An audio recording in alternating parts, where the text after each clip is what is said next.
Në vijim të informacioneve paraprake të dhëna dje për aksidentin në aksin rrugor Shkodër-Muriçan, informojmë se specialistët e sektorit të qarkullimit rrugor arrestuan për veprën penale shkelje rregullave të qarkullimit rrugor shtetasin LH 52 vjeç, banues në Shkodër, pasi duke drejtuar automjetin në gjendje të dehur, dyshohet se ka humbur kontrollin dhe përpasoj automjeti është përplasur me automjetin me drejtues shtetasin NB 70 vjeç.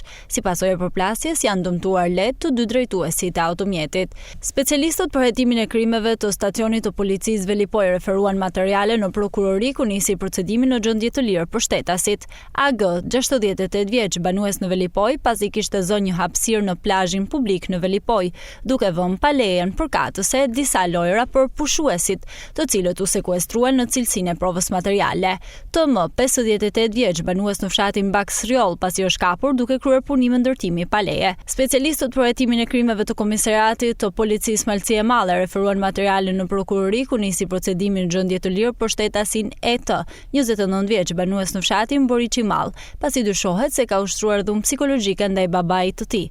Materialet procedurale u referuan prokurorisë pranë gjykatës së shkallës së parë të jurisdiksionit të përgjithshëm Shkodër për veprime të mëtejshme.